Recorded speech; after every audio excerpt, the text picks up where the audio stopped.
Magandang araw sa inyong lahat. Heto na ang latest weather update para sa iba't ibang bahagi ng bansa ngayong araw ng Wednesday. Meron tayong nakitang nabubuong bagong sistema na magmumula sa may silangan ng bansa sa labas ng PAR. May mga ilang weather model na ang nagbigay ng forecast. Alamin natin ang posibleng galaw nito habang ito ay malayo pa. Kung gusto mo naman lagi kang informed sa lagay ng panahon, huwag kalimutang mag-subscribe dito sa channel. Sa kasalukuyan, easterlies ang pangunahing nakaaapekto sa Southern Luzon, Visayas at Mindanao. Kapag easterlies ang umiiral, karaniwan nitong dinadala ang mainit at mahalumigmig na hangin mula sa silangan, kaya mas nagiging favorable ang pagbuo ng ulap at mga pag-ulan sa ilang bahagi ng bansa. Meaning, kahit maraming lugar ang maaaring magsimula ang araw na medyo maaliwalas at mainit, may posibilidad pa ring magbago ang panahon sa paglipas ng oras. Hindi ito iyong klaseng lagay ng panahon na tuloy-tuloy ang ulan sa buong araw, pero hindi rin ito iyong pwedeng sabihing panatag na ang buong maghapon. Para sa Metro Manila, Calabarzon, Mimaropa, Bicol Region, Visayas at Mindanao, ang inaasahang lagay ng panahon ay partly cloudy to cloudy skies with isolated rain showers or thunderstorms dahil sa easterlies. Mahalaga ang detalyeng ito dahil ang easterlies ay hindi lang basta simpleng hanging dumadaan. Nagdadala ito ng moisture na pwedeng magpalakas ng pagbuo ng ulap at magbigay ng pagkakataon sa panandaliang ulan o thunderstorm, lalo na kapag sapat ang init sa maghapon. Kaya kung mapapansin ninyong maaliwalas ang umaga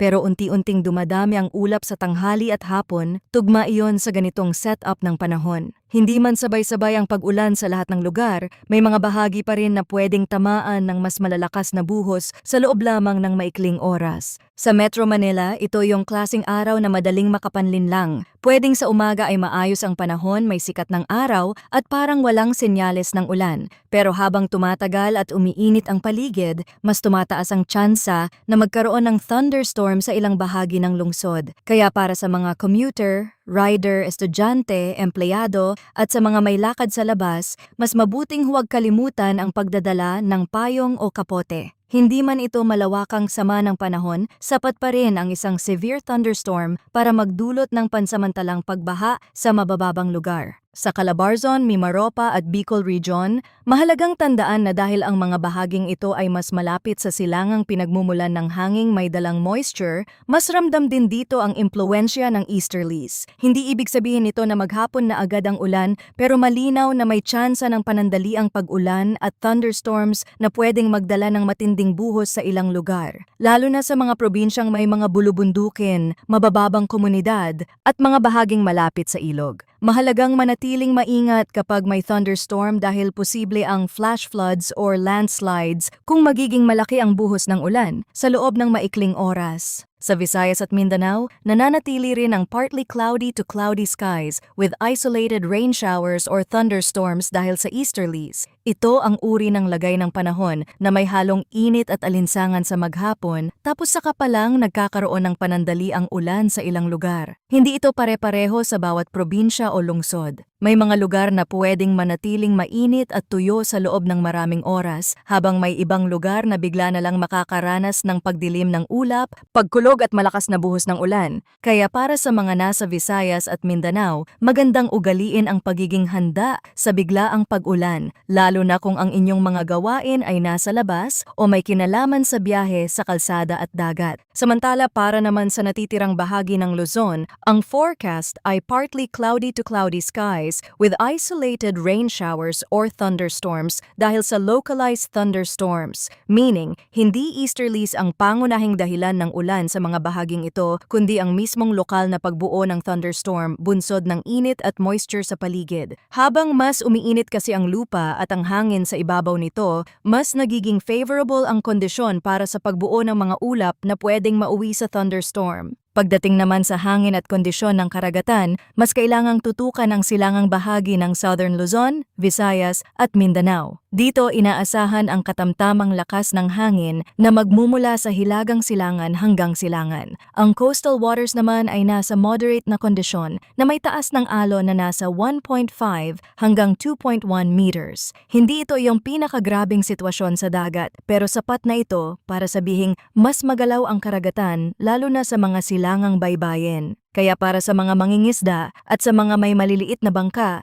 hindi dapat baliwalain ang forecast na ito. Kapag sinabayan pa ito ng biglaang thunderstorm o pagbabago ng hangin, pwedeng lalong maging alanganin ang kondisyon sa dagat. Sa northern at central Luzon, mahina hanggang katamtaman ang hangin at ito ay magmumula sa silangan hanggang timog silangan. Ang coastal waters dito ay slight to moderate na may taas ng alon na nasa 0.6 hanggang 2.1 meters. Ibig sabihin, sa maraming bahagi ng Hilaga at gitnang Luzon, hindi naman sobrang magaspang ang lagay ng dagat pero hindi rin ito dahilan para maging kampante. Kapag nagkaroon ng biglang pagbabago ng panahon o may mabuong thunderstorm malapit sa baybayin, pwede pa ring magbago ang aktual na kondisyon sa katubigan. Kaya para sa mga nasa coastal communities ng Northern at Central Luzon, makabubuting manatiling mapagmatsyag lalo na kung may planong pumalaot. Sa nalalabing bahagi ng bansa, mahina hanggang katamtaman ang hangin at ito ay magmumula sa silangan hanggang hilagang silangan. Ang coastal waters ay slight to moderate na may taas ng alon na nasa 0.6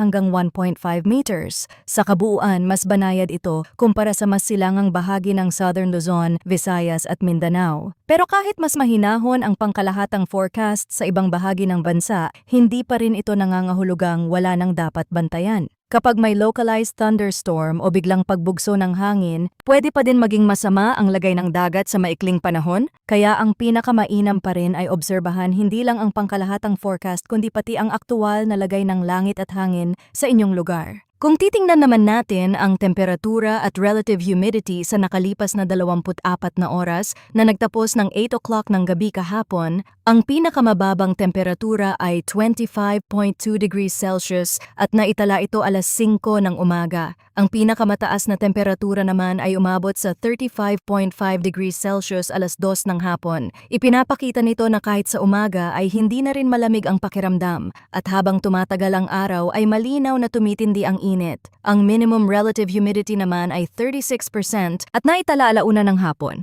habang ang maximum relative humidity ay 83% alas 5 ng umaga. Ang kombinasyon ng mataas na init at pagbabago ng halumigmig sa hangin ang dahilan kung bakit mabigat ang pakiramdam ng panahon sa maraming lugar. Ngayon, pag-usapan naman natin ang tropical cyclone update sa mas malawak na paligid ng bansa. Para sa week 1 mula ngayon hanggang April 26, walang nakikitang TC-like vortex o TCLV sa loob ng binabantayang domain. Ibig sabihin, walang inaasahang pagbuo ng tropical cyclone sa mas malapit na panahon at sa kasalukuyang tingin ay unlikely ang tropical cyclone development sa loob ng week 1. Pero pagdating sa week 2, mula April 27 hanggang May 3 ng 2026, may pagbabago sa outlook. Nakikita na may TCLV-1 at TCLV-2 na posibleng lumitaw sa silangang boundary ng binabantayang domain at sa ngayon ay may low chance ng tropical cyclone development sa week 2.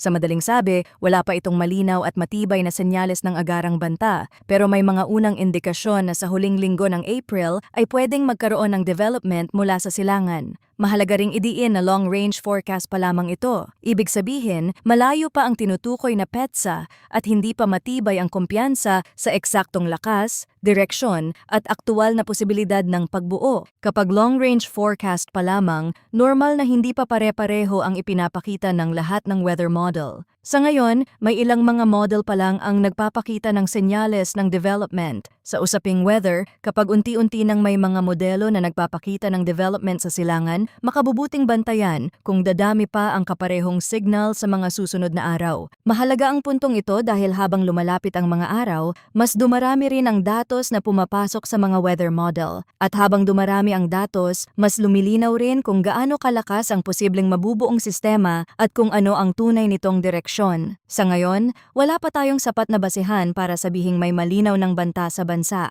Pero kung sa mga susunod na araw ay mas dadami ang model guidance na tumutukoy sa posibleng development, saka pa lang magiging mas malinaw kung may dapat bang mas seryosohing paghandaan para sa huling linggo ng April hanggang pagsisimula ng May.